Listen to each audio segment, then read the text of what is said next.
বন্ধুরা, কেমন আছো? আশা করি সকলেই ভালো আছো। আজকে আমি একটা নতুন রেসিপি নিয়ে চলে এসেছি। আজকে বানাবো ডিম ভাপা। এই যে আমি 3টে ডিম নিয়ে নিয়েছি। এগুলো টার্কির ডিম, আপনারা পোলট্রির ডিমও করতে পারেন, হাঁসের ডিমও করতে পারেন। ডিমগুলো আমি এবার সিদ্ধ দিয়ে দেবো। কড়াইতে আমি জল দিয়ে দিচ্ছি। এরপরে ডিমগুলো আমি দিয়ে দেবো। 7-8 মিনিটের মতন হবে।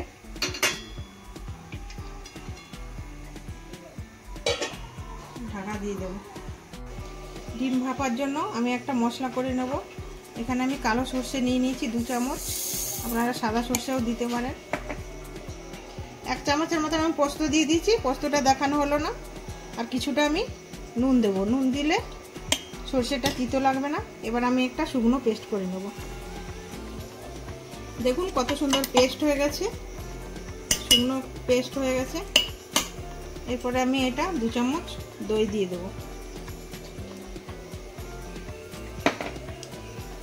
4টা কাঁচা লঙ্কা, সামান্য জল দিয়ে দেবো, দিয়ে একটা পেস্ট করে নেব।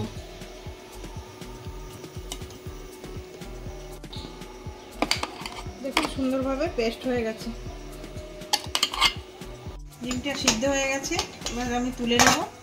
ঠান্ডা জলে 2 মিনিটের মতো রাখবো, রেখে আমি তুলে নেব। ডিমগুলো আমি এবার ছাড়িয়ে নিচ্ছি। ডিমগুলো আমার সব ছোলা হয়ে গেছে। এবার ডিমগুলোকে আমি একটু কেটে নেবো। এই ডিমের খোসা নিয়ে নিয়েছি, ডিমের খোসাটা দিয়ে এইভাবে আমি একটু কেটে নেব। এই পেস্টটা আমি এই টিফিন কৌটোর মধ্যেই দিয়ে দেবো। মিক্সি বাটিটায় আমি একটু জল দিয়ে দেবো, জল দিয়ে ধুয়ে একটু দিয়ে দেবো।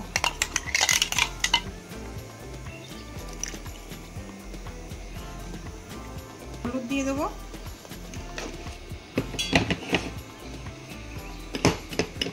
সামান্য নুন আর সরষের তেল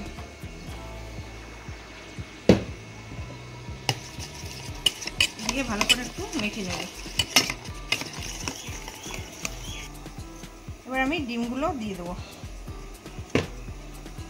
দিয়ে কিছুটা কাঁচা লঙ্কা দেবো,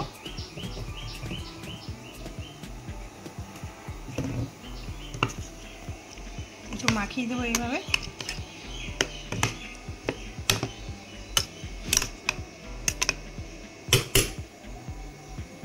কিছুটা সরষের তেল দেবো,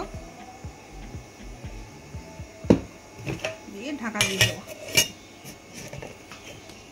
কড়াইতে আমি জল বসিয়ে দিয়েছি, একটা স্ট্যান্ড বসিয়ে দিচ্ছি, আপনারা বাটিও বসাতে পারেন। দিয়ে টিফিন কৌটোটা এর উপর দিয়ে দিচ্ছি। দেখবেন টিফিন কৌটোর উপরে জল না উঠে যায়। পুরো 5 মিনিট হবে। 5 মিনিটের মধ্যে আমি ঢাকা দিয়ে দেব।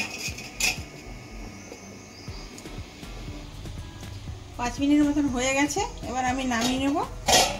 নামিয়ে নিয়ে ঠান্ডা করে আমি খুলবো। ডিম ভাপা আমার পুরো রেডি। দেখুন কত সুন্দর হয়েছে। এবার আমি পরিবেশন করব। বাচ্চা থেকে বড় সবাই ডিম খেতে ভালোবাসে। আর ডিম যদি এইভাবে রান্না করা হয় খুবই ভালো লাগবে।